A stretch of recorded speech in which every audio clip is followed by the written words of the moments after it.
Hey y'all, welcome to the show. Today we're going to talk about emotions and emotional navigation. Today it's me and Todd. This is the beginning of us coming together every Wednesday. So you're still going to hear from Todd, you're still going to hear from me, but most importantly, you're going to hear from both of us. So check it out. Whether you're a life coach, therapist, biohacker, invested in wellness, or in the healthcare profession, if you have an intention to work in psychedelic spaces, you're in the right place then. If you're called, get involved. But first, get informed. Let's talk the 4 N's: intake, intention, in-space integration. Leading to deeper transformations. Psychedelic Coach Podcast, Tah and Kole. Walk you through the process, it's all possible. Leave space for the follow through. Most importantly, integration is not optional.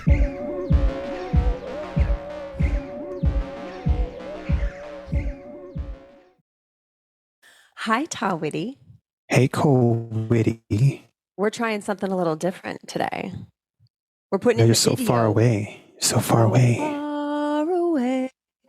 I'm excited because Nobody stay in one place anymore.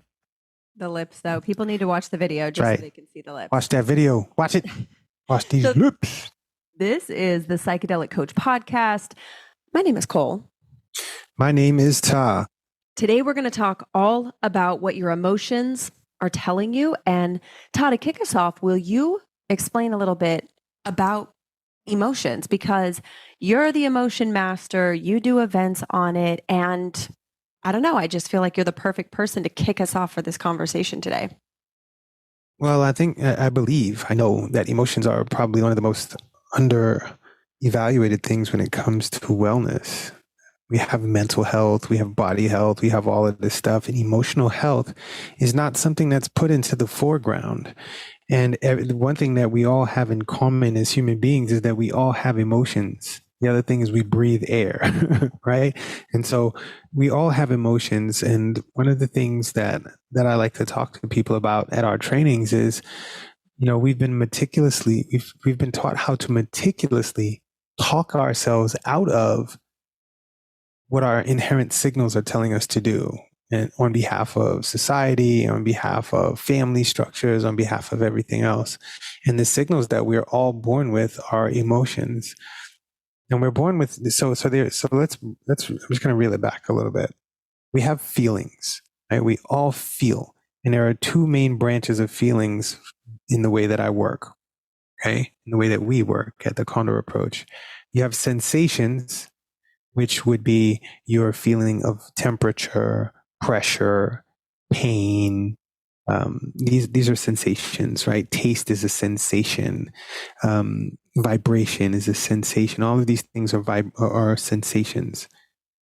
Emotions are the other type of feelings, and emotions are signals. They're deep knowing senses. They're not necessarily sensations, but they're deep knowing senses of how to move in particular directions, right? And the particular directions are towards ease or away from ease, okay? And so we have at the Condor approach something we call the health continuum.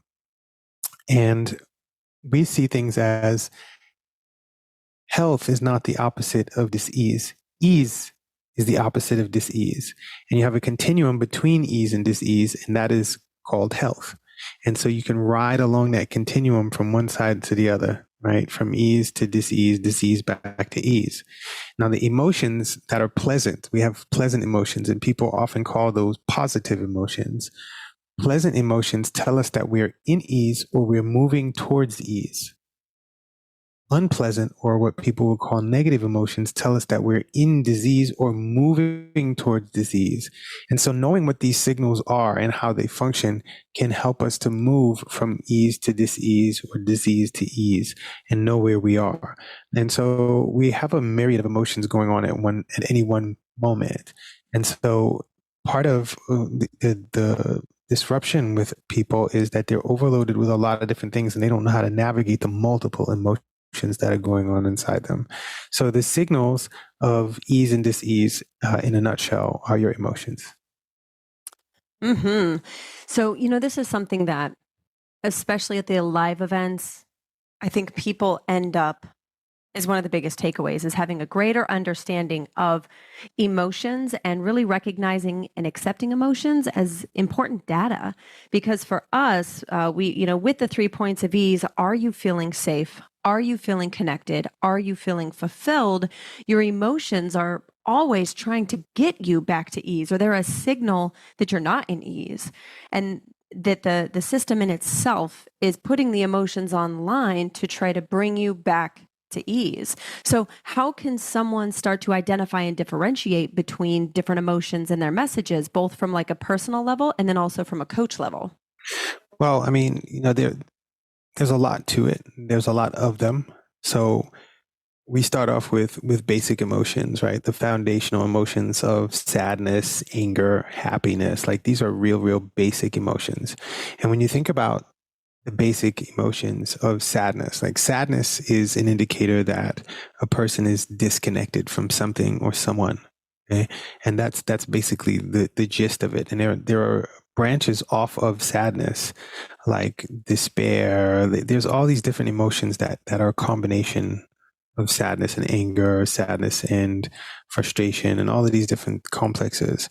But sadness is an indicator that a person is disconnected. And so connection is the remedy for disconnection. And so any type of sadness, any type of depression, a person is disconnected from themselves, disconnected from other people, disconnected from society, disconnected from their constructs, disconnected from a thought or an idea sequence. There's all sorts of disconnection that you can have. And so the thing is, you may not know what you're disconnected from if there's this haze of things that have been happening for your entire life. And so once you can really drill down and see that, you can really find out what the disconnection is. Anger, as another emotion, is an indication that there is that a person has a threat of harm. There's always hurt underneath anger, and a person can either be perceiving actual hurt, or there can be a threat of hurt coming to a person's way, or they can perceive that. And so to know that anger, whenever someone is angry, whenever you are feeling angry, there is a threat there. There's an underlying threat, and something is not safe. And so being able to see these things, being able to start to really understand, being able to get like an emotions wheel. We have an emotions wheel that we use that I got from some amazing people on the internet. And it's the most amazing wheel. And it breaks down all the emotions that stem off of anger, that stem off of disgust, that stem off of happiness, that stem off of joy, and they move out into the. There's also surprise, right? There's all these things that branch off into different emotional spaces that represent that foundational emotion. And so when you can see that those foundational emotions are always leading you back to the same place, then that's ease, you can start to decipher these things. When you think of something like, give me an emotion, Cole. Emotion, I would say grief. Grief. Okay, grief is a branch off of sadness, right? When you're grieving, somebody or something has left your life, right? And you had a connection to it, and maybe even an attachment. And this is where grief usually comes from an attachment complex. A person is attached to something, or deeply connected and intimate with something. And if that something leaves, or that something dies, or that something gets broken or is not functional anymore, a person goes through a process of grieving. And that grieving process is when a person's nervous system actually starts to adjust to the disconnection from that person or that thing or that idea or that sequence of notions that happen inside the person. And so once that person is able to kind of stabilize, right, they kind of accept themselves in that space. And you can look at there's stages of grief. You can look stages of grief up on the internet anywhere. When that person starts to stabilize in that space, then they can actually start to lean into reconnection. When they get into a reconnection space, the grief actually starts to dissolve. And the dissolving goes away because the grief is actually telling you to actually find connection, right? Restabilization, the person is gone, come into your reality, take the pause, the pull back, physical scan, see what your reality is, get into an acceptance phase, right? Tolerate yourself without the other person. Accept yourself without the other person. Are you safe without the other person or the other thing, right? Are you safe without it? Can you open up into connection with something else? Can you allow connection from something else inside? Can you really deeply connect in that space and safety? and create intimacy with something else. 9 out of 10 times, I'd say 9.9 out of 10 times, whenever somebody's in a grieving space or any kind of sadness or depressive space, when they have something or someone that comes into their life that they connect with, the grieving actually dies down or is gone completely. And when we think of what we lost or who went away or who died or what have you, whatever the disconnection was, the thought actually brings you back into the grief space. And you can momentarily experience grief, but when you get reconnected with the newness, that grieving actually fades away. And so this is how we navigate emotions. That they're signals telling you to do something, and they're very basic. And people make a lot of story up around why they're grieving. I'm grieving because this person was this way to me, and there'll never be another person like this. And the foundation is that there's not connection, and they're maybe not allowing themselves to connect. Maybe they don't know how to connect in a grief space. And so being able to understand the foundation of sad complexes, grief is a sad complex. And when you see that, when you are able to allow, nervous system is actually able to allow a person to connect, they can actually connect in that space, and the grieving modifies. Thank you for that. This is something that you brought up just a moment ago, the 3 Ps: pause, pull back, take a physical scan. I would say from every training we've done, that is like the first thing that completely changes people's life. Just the 3 Ps, and how we break it down is whether you're going into a challenging conversation or in conversation, you find out that there is something else coming up for you, to pause before you react. Just the pause is life-changing information to have, because just that, it's like the breath, taking that extra moment to take a deep breath, pull back from the situation, right? Pause, pull back, take that condor's eye view of what's going on, and take a physical scan. What's going on in your body? Because there's emotions, and then there's the felt senses that are happening within the system in any given time. And then those can be happening at the same time, where you can have an emotion and then a reaction that is triggered off by some other thought, because we're so complex as humans. It's interesting when people come into this work, into the work in psychedelics in particular, they're coming in to work with one thing without really understanding that the constructs that they've been conditioned into, their lived experience, their ideas of themselves, who they want to be, who they're afraid of being, are all woven into this human experience. And so when I hear someone come in for coaching or after a psychedelic experience, they're still trying to find the one thing or the one emotion or the one childhood experience that's driving their sadness, versus it is a never ending road, which is why, like, step 1, the 3 Ps. Before you go on any journey, in the car, on a plane, you stop and take a pee-pee, pause and pull back, breathe. Physical scan. What are you noticing or observing in your body? Just that in itself is the power to change some of the dynamics you've been participating in. Do you have a time that you can think of? Let's use our relationship, for example, where you noticed either a story was coming up from a past relationship, whether romantic, family, whatever, where that pause and that pulling back came up for you. And how did you walk through that? How did you get that level of emotional awareness? How did I get that level of awareness? I got it through practicing. I got it through researching myself. I got it through my experiences in psychedelics and really sitting with myself through my emotions and actually asking myself, what is this signal? Why am I feeling this? What's going on inside? What do I need to do? And then just being quiet and listening to the signals. That's how I got into it. It was listening to the signals. I learned to bypass my emotions so much for so long. I didn't know what my emotions were. And so a lot of my early psychedelic experiences were just laying on the floor, just being with my emotions, being with the anger, just being with it, and sitting in that garage with you and coming to that realization, hey, I've got a lot of anger, right? Yeah, you do. You didn't know this? No, I didn't, because I bypassed That was one it. of my favorite moments, is Oh my because gosh. even when we went back into the container, right? And I was like, hey, y'all. So Todd just had a big realization. And when you said it to people, everyone just kind of laughed, right? Because I think that we can often see externally what someone might be going through, maybe not the contents of it, but Right. there's a charge to it. There's a feeling or a vibrational tone to it. So there's the emotions, and then there's the vibration that's happening within the nervous system in the body that is attached or goes along with the emotions. Well, I mean, there's a frequency to being unsafe. There's a frequency to being outside of safety, whether you're in an anger space or you're in a fright space, right? Because there's a tone that aligns with both of them, right? Fright and anger are not far apart. They're not the same complex. They're very similar. They work in similar vibrational tones, though. And so these are the lower frequency spaces, right? When I mean lower, I don't mean lower like worse than or better than. It's lower like lower frequency situation. And so there's a vibrational tone to it.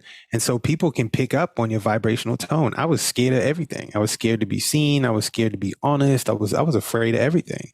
And so since I was afraid, I was also angry and protecting myself at the same time. Emotions never come by themselves. Okay.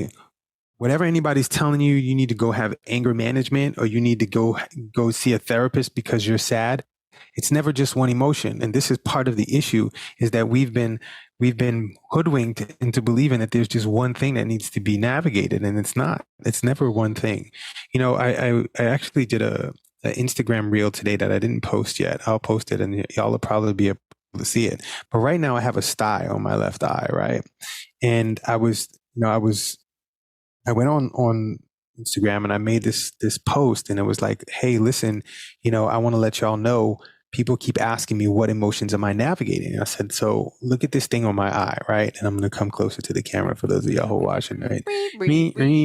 So I have this sty on my eye, and there's a lot of inner chatter that's going on inside me around, oh, don't let people see this. Oh, you're supposed to be this pillar of health, and everybody thinks you've got your health together, so you shouldn't be getting a sty. Like all of this stuff, like all these stories about, and then it's like, oh, you're vain, right? And then I start to beat myself up and say, that's terrible. You're not a good person. Like I'm hearing all of this dialogue.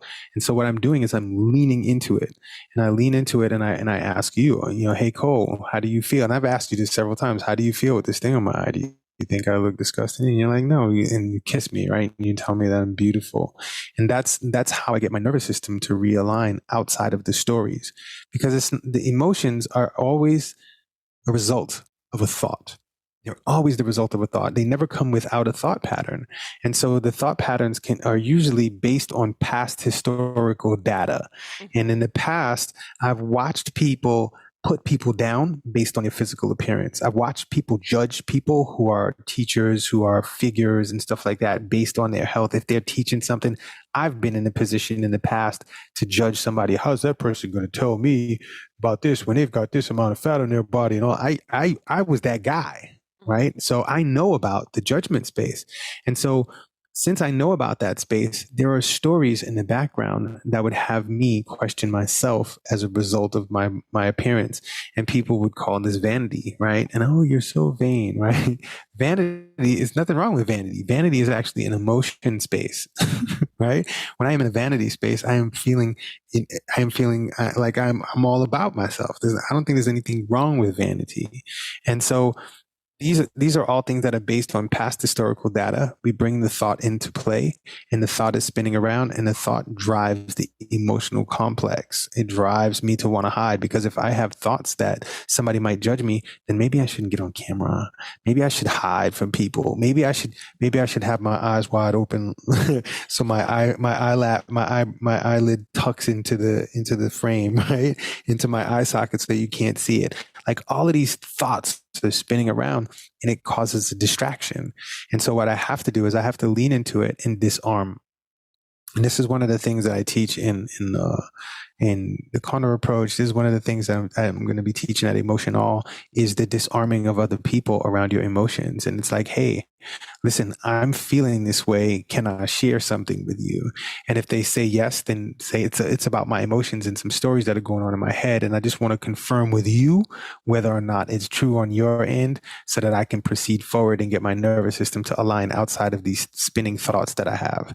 And once you do that, it changes the dynamic and the nervous system can actually trust that somebody else in the situation around you. So that's part of it. I know I swayed from the question around the relationship thing, but here we go. No, it's fine. There's no rules here. It's our podcast. It's our podcast. But what you brought up, though, is where I think a lot of people get tripped up is the idea that they have to manage their emotions or manage their thoughts. And from my experience, that's never the case. I can only manage my reaction or my response. The reaction's going to happen, but with practice and building resiliency and building a container for myself, I can hold space for my own emotions and pause so that I can be with them, gain some clarity around the thoughts that might be bringing up a particular thing. And then I can respond differently.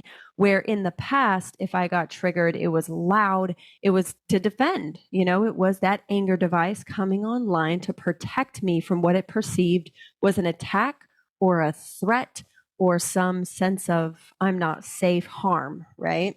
And by putting something as simple as the 3 Ps into play, having that pause is me creating space for myself, me taking radical responsibility to pause for a second, pull back from the situation, and make an assessment or what we call an intake, an inventory, the 4 ins process we talk about all the time. Pause, breathe. The stories or my old ideas of who's standing in front of me versus who my body or what my body's reacting to let me know, like, no, I'm okay. And then as I pause and take a physical scan, or pause and pull back to take that physical scan, when I can recognize that I'm in front of someone that cares about me and loves me, then I can go to that step you're talking about of really leaning into it. Instead of being like, oh, it's stupid or me reacting, it's not a big deal, is irrelevant. It's that my body, my system is, for me, needs me to lean in and bring attention to it. That is the point of the emotion. It doesn't mean the experience is processed in the moment, but me expressing in that moment, for me, is what slides me back towards ease by merely saying something as simple as, you know what, baby, that was not my intention. I'm going to pause for a second, pull back. And if you'll just sit with me, I just need some space to breathe. Now that's when I'm not cranked up, right? That's maybe when I'm just like slightly activated. And then the more intense the trigger is, depending on what it's pressing on, that's not always the case, but that's where you and I have really defined a beautiful language between each other. And whether it's with friendships, relationships, our families,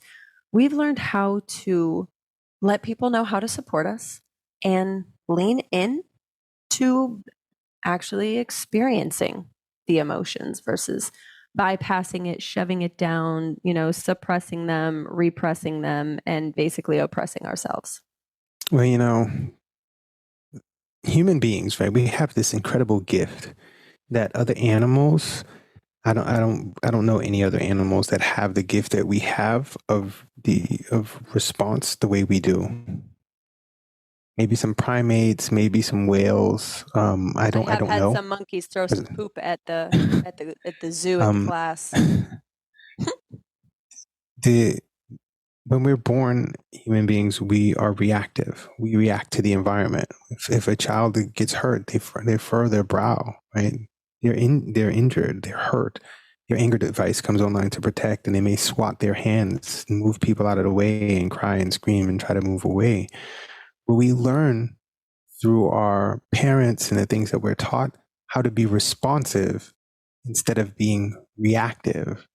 And we learn that our reactions are bad, right? Don't do that. That's bad. Don't hit that person. Don't do this. Do that. In order to be civil, right? We have to learn to respond. and not react. It's part of society. It's part of the gift of society and the curse of society at the same time.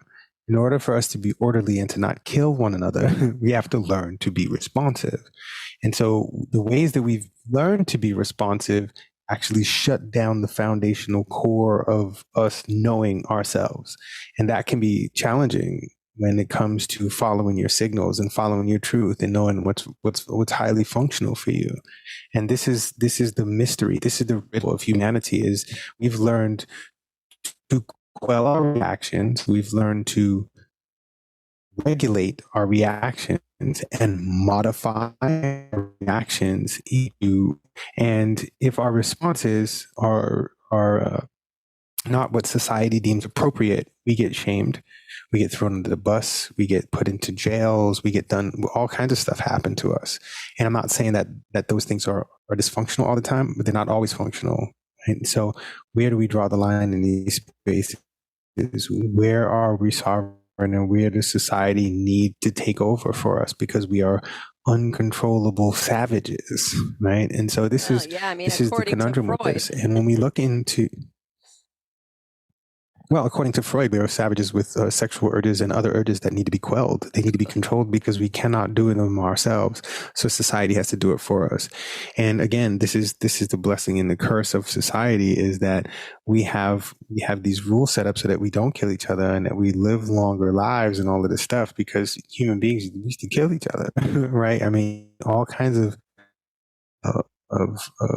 sapiens, right? Homo sapiens, Homo erectus, and Cro-Magnon man, all used to kill each other, and that's what we're doing. And so we had to make some sort of order, and this part of this order came with the quelling of our emotions and the huge attempt on keeping our emotions in control. Your emotions, like you were saying a couple of minutes ago, your emotions are not things that can be managed. They can't be managed. The behavior can be managed. The emotions cannot. Your emotions are going to be there until the signal gets through to the person and they get into ease. Otherwise, the signals are going to keep coming. And you can block the signals. You can medicate the signals. You can put somebody in a box, in a prison. You can tie somebody up, but the signals ain't going nowhere. They are there, and they're moving through that body, and they're moving through that organism, and they're energetically disrupting things. That's how people knew I was angry all the time, because you could feel the anger coming off me. No matter how reserved I was extremely reserved, because I was holding things back. And when you remember that we are somewhere between, they estimate, right? They estimate that we're somewhere between 400 trillion and between 40 trillion and 100 trillion cells all operating together, right? And then you have all these atoms and molecules operating together to give this experience of Tah, right? And so when I hold back my truth, every fiber of my being has to hold that truth back. Every fiber of my being has to hold back that signal. And that signal is my truth inside. How I feel inside is how I feel. And this is the thing that we've been taught, how to meticulously talk ourselves out of it. I'm not angry. I'm not angry. Yes, you are. I'm not sad. I'm not sad. Yes, you are. I'm not frustrated. I'm not frustrated. Yes, you are. I'm good. I'm not scared. I'm not scared. Yes, you are. I'm good.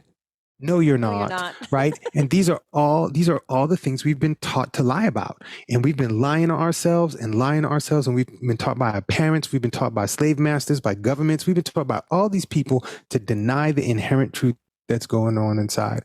And I believe that knowing my truth, I can speak my truth. Hey, is my voice welcome here? Because I'm feeling angry. Can I be angry here? Right? Can I be in a space where I feel angry? And if I'm angry, and that can come up and I can speak about it, I can move to the other side of it. I can let another person know where I feel afraid, where I feel a threat, what's going on with me. And when I get to the other side and we can all come together and support that, there's no need for me to be angry because the threat is gone. Yeah. Right. And so, excuse me, baby, there's something there that you just said I really want to touch on again, that we can't control the reaction, but there's something with the behavior. And so one thing that when we first got in a relationship, because I would go straight to anger that was loud and aggressive, and one of the most I would say, game-changing moments in our relationship was when you said, look, your anger is welcome here, but I will not tolerate it being directed at me when I don't perceive that I've done anything here wrong or to warrant, this attack to be directed at me. And that was a big deal for me. That was a big moment of, all right, so what does anger look like where it's not projecting outwards at someone and it's not directed inwards at myself through suppression or repression? What is my version of healthy expression of anger? What is the hurt that the anger is protecting? And what does it look like to express anger without making it a weapon towards someone I care about, towards anyone, but particularly when I know you're on my team? And I think that anyone, whether they're in a romantic relationship or in their friendships, would benefit merely from that, of talking to each other and saying, okay, so when I'm angry, here's what it can look like. And it's not in my desire to project it at you. And so I'm actively working to find another way to be with my anger, not bypass it, skip it, or suppress it, but to actually have it be okay to be there, right? It's so interesting that I feel like the two emotional states that are the least tolerated are joy and anger. Anything else is kind of like, That's right. okay, sure, no problem. But anger and joy, it's like they're these extreme big emotions that make people uncomfortable, because if you're too angry, then they're like, what's wrong with them? If you're too joyous, it's like, how dare you? Your joy is making other people feel bad because they're not as privileged, lucky, as you are. And it's just so interesting to see that culturally in Utah, where I come from, those two things, like, yes, be happy, but keep it down in front of Aunt Martha because her husband just passed, and you and Tom might be really happy, but it makes her feel really sad. So sadness is welcome. Right. So those two emotional spaces that you talked about, anger and joy and happiness, those are disruptors. Jovial, when you're jovial, it is disruptive. And this is something that I was taught in school. When people laugh, it is disruptive because it's contagious, right? Anger is disruptive because it's contagious, right? It's contagious. When this is where we get mob mentality from. You get somebody else, you get one person wigging, the unsafe vibe moves through the room and everybody starts to feel unsafe, and then the mob starts to build. And that's how we build these things up. And this is how the media, this is how governments manipulate people. This is that if you read Sun Tzu's book, The Art of War, he talks about getting people riled up in the book, because the art of war is mob mentality. You get the mob on your side and you got no problems, right? Because the mob is behind you. So you keep people's thoughts in a space where their vibrational tone represents that disruptive space, and you keep everybody in disarray. It's just the way it works. And this is the frequency space. We are empathetic beings by nature. We are pack animals. And so we have this thing going around that, there's just some people are empaths. Everybody's an empath. Empathy is a gift, and it's also a skill. And when you know how to navigate your empathy, you can't be swayed, right? I'm not being swayed. And so I know how to keep my frequency tone differently. And the same thing with happiness. Happiness is a disruptor. Have you ever been in a space where, I don't need to ask you, because we've been in positions where laughter came on board and we couldn't stop laughing and we got exiled. Yep. Like we got thrown out. We get too much laughter, then too much love, too much kissing, too much passion, right? Too much happiness is a disruptive space. When you have a room full of people who are not in that vibrational tone, it disrupts everything, and it causes people to watch. It causes people to look. And so this is where when we start to understand the navigation of these things, vibrations, people say they're emotions, right? They're energy in motion, right? And this is one of the corny things that I love that people talk about all the time. Emotions are energy in motion. They are. They're energy in motion. They're vibrational tones that move through you, that move through me, that move through us, that tell us we are in ease or dis-ease. We are moving towards ease or moving towards dis-ease.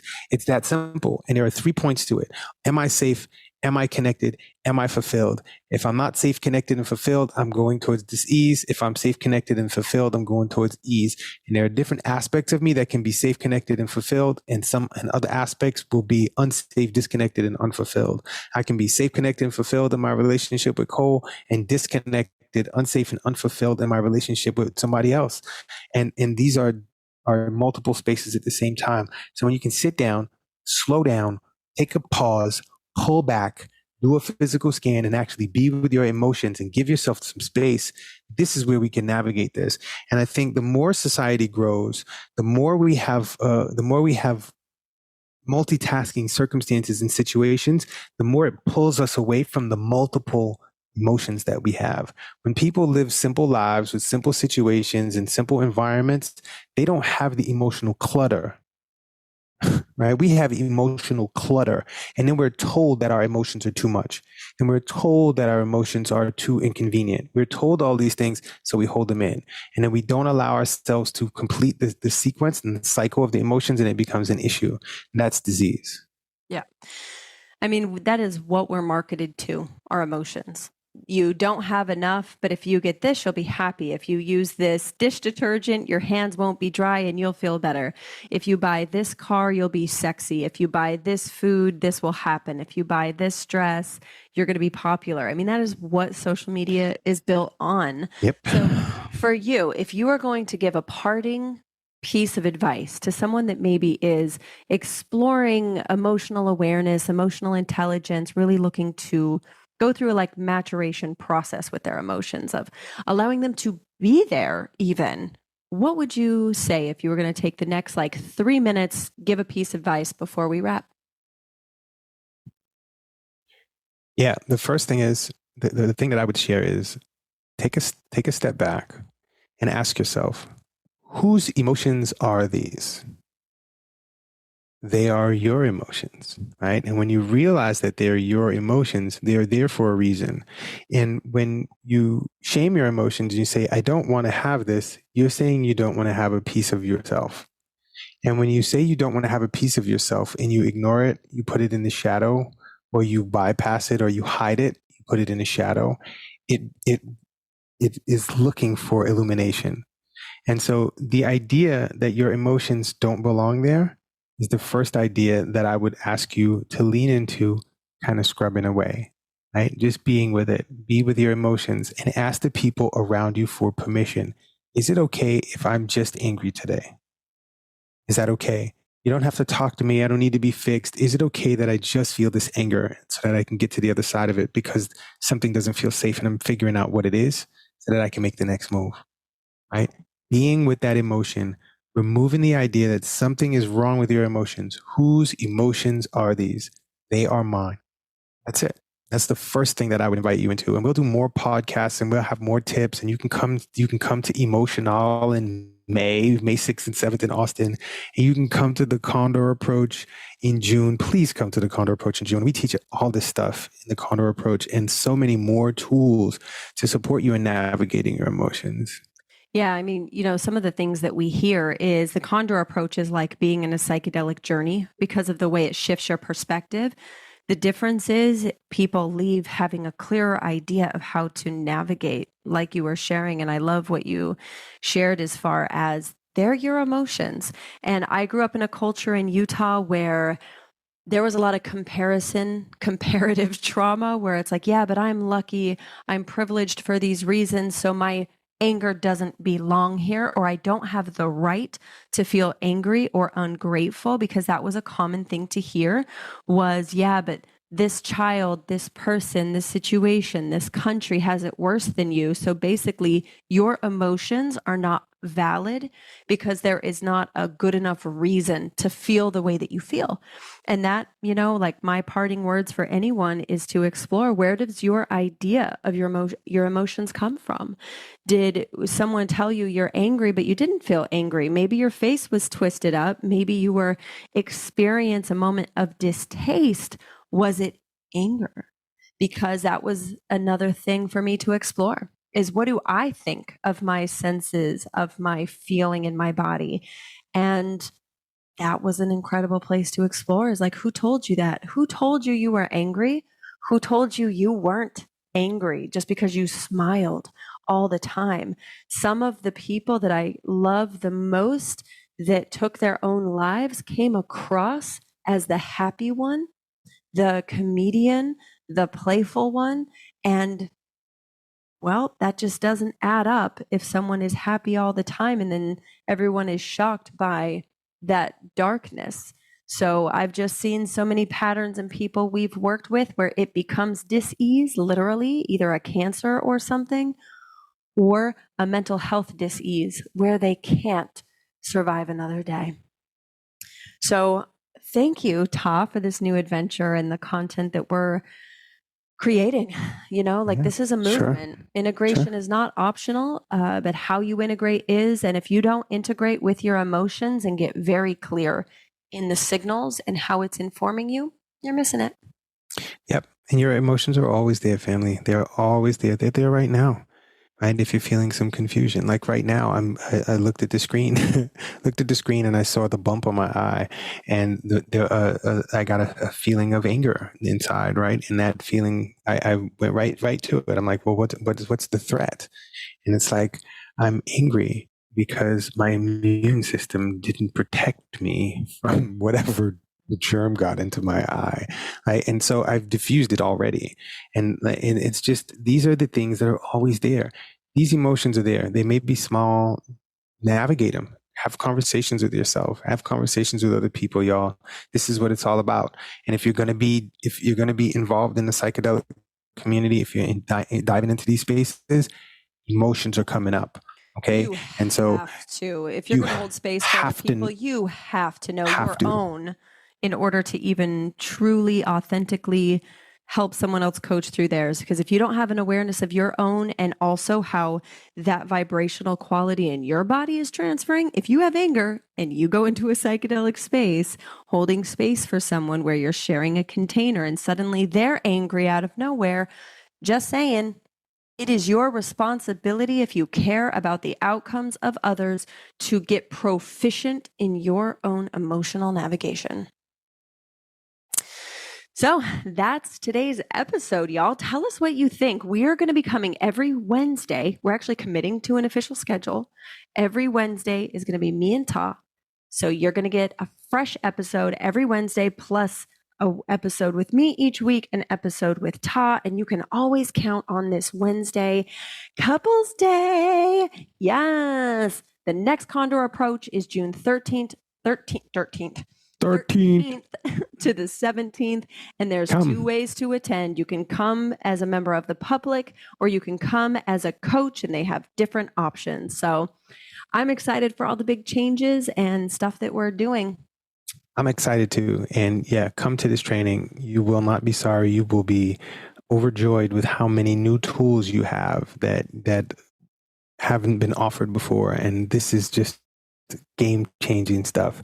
So come to the Condor approach, y'all. We want you there. Join the movement. Let's go. Yes. Don't forget to rate, review, subscribe. That's share right. with a friend. Share it with all your friends. All of them. Share it with your family. Have conversations. Learn how to be with your feelings. All of the feelings. Until next time, be free. Integration is not optional.